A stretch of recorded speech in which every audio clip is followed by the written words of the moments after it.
इंदौर में भाजपा नेता और वकीलों का गाड़ी टकराने की बात को लेकर विवाद हो गया, जिसमें भाजपा ने वकीलों पर मारपीट का आरोप लगाया है। वहीं पुलिस ने दोनों पक्षों की शिकायत पर जांच शुरू कर दी है। इंदौर में उस वक्त बवाल मच गया जब बीजेपी नगर मंत्री सागर तिवारी की वकीलों ने मिलकर पिटाई कर दी। बताया गया है कि जूस पीने जा रहे सागर तिवारी की गाड़ी जिला कोर्ट के वकील की गाड़ी से टकरा गई, जिसके बाद मामला इतना बढ़ गया कि वकीलों ने उसकी मौके पर ही धुनाई कर दी। बाद में दोनों ही पक्ष के लोग बड़ी संख्या में सेंट्रल कोतवाली थाने पहुंचे। यहां भी थाना प्रभारी के सामने जमकर विवाद हो गया। हालांकि इस दौरान पुलिस दोनों ही पक्षों को लगातार समझाइश देती रही, लेकिन ना तो वकील सुनने को तैयार थे और ना ही बीजेपी युवा मोर्चा के कार्यकर्ता। फिलहाल पुलिस ने दोनों पक्षों को थाने में भी बहुत समय तक विवाद होता रहा।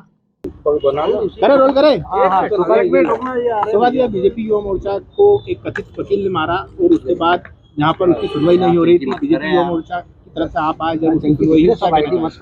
देखिए, मेरे युवा मोर्चा के साथी पदाधिकारी सागर तिवारी चूंकि उस रोड से निकल रहे थे और एक सामान्य सी बात थी गाड़ी एक्सीडेंट को लेकर, लेकिन जिस तरह से उस तथाकथित वकील, जो कि उसको नाम मेरे को नहीं मालूम है कौन है, लेकिन जिस तरह से उसने अनैतिकता और अमानवीयता का परिचय देते हुए मेरे कार्यकर्ता साथी के साथ में जिस तरह का दुर्व्यवहार किया है, उसको लेकर युवा मोर्चा के साथी यहाँ पर सब एकत्रित होकर उस पर निश्चित कार्रवाई कराएंगे। जिस धारा के अंतर्गत मुकदमा बनता है मुकदमा भी दर्ज कराएंगे।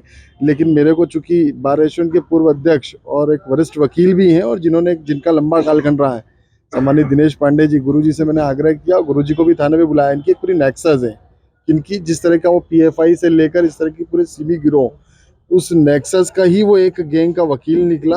और जो कि जैसे पांडे जी का आना हुआ, वो सारे तथाकथित वकील जो कहीं ना कहीं इस तरह के अनैतिक कृत्यों से भी घिरे हुए, आपने देखा होगा पूरे थाने से वो लोग बाहर निकल गए, फरार हो गए, भाग गए।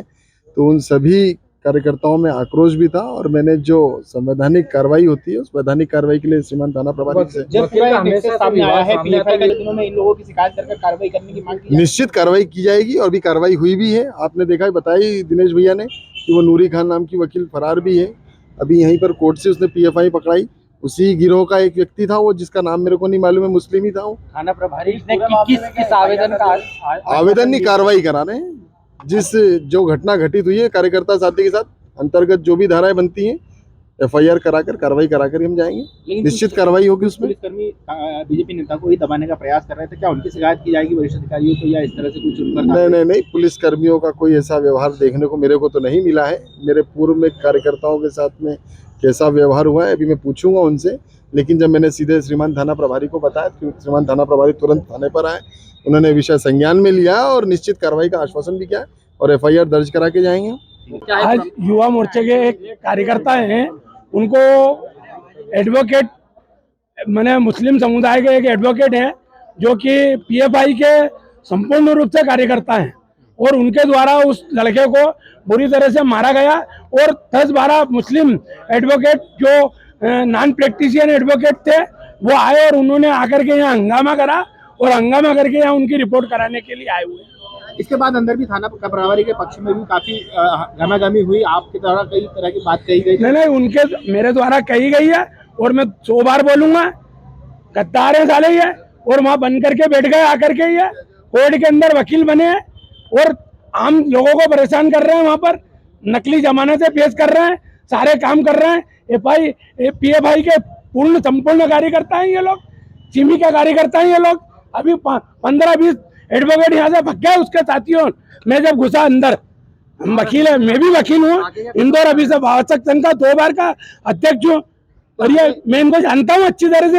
ये लोग क्या करते हैं, बार एसोसिएशन तो क्या करेगा, मैं अभी वर्तमान में अध्यक्ष नहीं हूँ, मगर एक बात बता रहा हूँ, बार एसोसिएशन इस प्रकार के सहयोग कभी जीवन में नहीं करेगा कि आम व्यक्ति को, जनता को अगर चाहे जहाँ मारा जाएगा तो ये स्थिति नहीं है। और इस प्रकार के 15-20 लोगों ने जो यहाँ का माहौल बना रखा है, ये पूरा पीएफआई के सरगना है सब लोग, ये लोग। और यहाँ बैठ करके यहाँ वातावरण बना रहे, कोई भारतीय जनता पार्टी में घुस गया है, कोई कांग्रेस में घुस गया है, कोई कहाँ घुस करके और यहाँ लोगों को मार रहे हैं और गलत काम कर रहे हैं पूरी कोर्ट के अंदर। के नेता की सुनवाई नहीं हो रही थी, काफी देर तक पुलिस ने सुनवाई नहीं करी, आप लोगों के आने के बाद उसकी सुनवाई हुई, उसकी प्रकरण दर्ज हुआ। बीजेपी के नेता की सुनवाई हो रही है, ऐसा नहीं है। वो टीआई भाई वकील है, पहले वकील की सुनेंगे। वकील भी एक समाज के अंदर एक अच्छी प्रतिष्ठा रखता है, और मैं भी वकील हूँ। उनको उनकी दृष्टि से जब मुझे ये बताना पड़ा कि ये कौन है, तब टीआई साहब ने उस चीज को समझा और समझ के फिर वकीलों के नई मदद करते हुए और पार्टी के लोगों की मदद करने का, मैं पार्टी के पहले वकील हूँ मैं। हाँ, कई बार वकील होने से गलत इस तरह से रुकेगी ना, अगर ये इस प्रकार की हरकत करेंगे तो ये मान के चलो ये जंग मैदान खड़ा होगा। ये वकील की आड़ में ये जो अपना स्कैंडल करा रहे हैं यहाँ पर, वो बिल्कुल नहीं चलने दिया जाएगा। अभी वर्तमान में वो नूरी फरार है।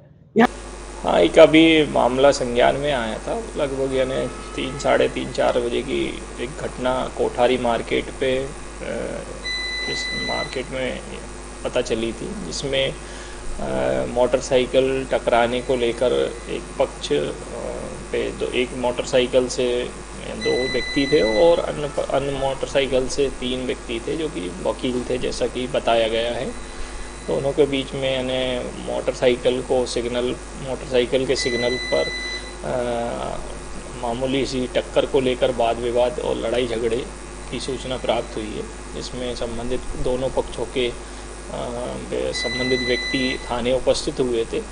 तो दोनों पक्षों को सुनकर उन पर जो मारपीट के तथ्यों के आधार पर और संबंधित जो पीड़ित है उससे पूछताछ के आधार पर वैधानिक कार्रवाई की जा रही है। सर, कौन है जिसको मारा है और ये क्या जैसा कि पूछताछ में पता चला है, एक सागर तिवारी व्यक्ति है और एक गौरव राठौर है। ये 2 व्यक्ति मोटरसाइकिल थे, इनसे मारपीट हुई है।